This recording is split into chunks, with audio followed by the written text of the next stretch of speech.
যারা এখান থেকে গরু নেবে আমরা কোরবানি পর্যন্ত এখানে গরু রাখার ব্যবস্থা আছে। কোনো খাওয়া দাওয়ার ফি করতে হবে না, দিতে হবে না। 50% অ্যাডভান্স করতে হবে।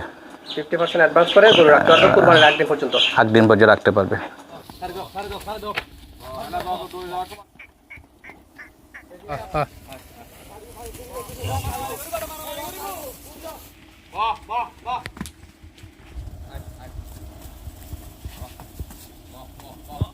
দেশি গরু একটু দুষ্টামি বেশি করে, দেখতে পাচ্ছেন দেশি ষাঁড় গরু। এই গরুগুলোকে ধরে রাখা 3-4 জন ব্যক্তি মিলে এই একটি গরুকে ধরে রাখতে পারছেন না।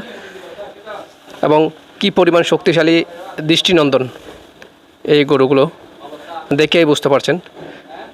যে কারো দেখেই পছন্দ হবে এবং দামও সীমিত রয়েছে। আপনার পছন্দের কোরবানির গরুটি একদম দাগ মুক্ত, খুবই দৃষ্টিনন্দন, পছন্দনীয়। আপনার কোরবানির পশুটি ক্রয় করতে আপনাদের সুবিধাতে আমরা ডেসক্রিপশনে ঠিকানা এবং যোগাযোগের নাম্বার দিয়ে দিব। হরিণের মতো লাল এবং ব্ল্যাক ডায়মন্ড কিছু দৃষ্টিনন্দন গরু রয়েছে। যারা বড় গরু দিয়ে কোরবানি করেন, বড় গরু খুঁজছেন, এই কোরবানিকে কেন্দ্র করে কোরবানির পশু খুঁজছেন, তাদের জন্য নিয়ে এসেছি আমরা আবারও একটি দৃষ্টিনন্দন পশুর হাট। এটি চট্টগ্রাম হাটহাজারী উপজেলাধীন মির্জাপুর ইউনিয়নের 5 নং ওয়ার্ড এলাকায়। দেখতে পাচ্ছেন এখানে হরেক রকম একদম হরিণের মতো কিছু ষাঁড় গরু রয়েছে এবং কিছু বলদ গরু রয়েছে।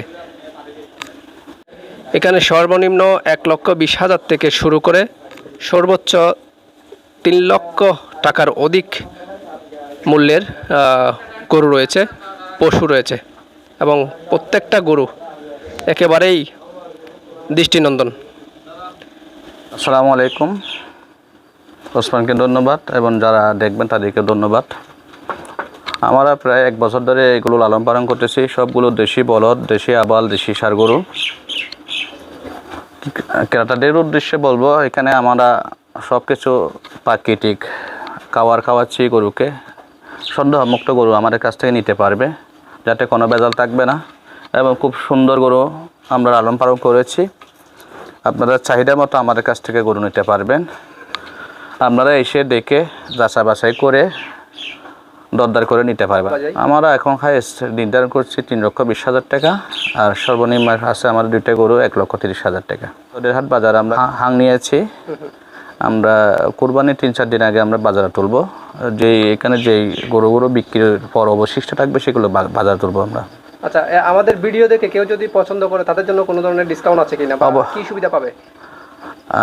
যারা ভিডিও দেখে যোগাযোগ করবে তাদের জন্য ডেলিভারি ফ্রি দেব এবং ওসমানের ভিডিও দেখে আসলে তার সর্বোচ্চ আমরা ডিসকাউন্ট করবো গরু।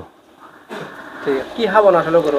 দেশি ঘাস, খল্লি, বুসি, সোয়াবিন, কুড়া আর শুকনো ঘাস। আর কোন দেশি আবাল, বলদ, বিড়ি মানে বেনাল হাতুন কিনা গরু এবং খামার মধ্যে আরা পরিদর্শন করে প্রায় 1 বছর মতো। তো এখানে আরা মানে ব্যাগের মানে উন্মুক্ত খানা খাবাই যে গরুরে সোয়াবিন, খল্লি, বুসি, কুড়া, শুকনো ঘাস আর এখানে কাঁচা ঘাস।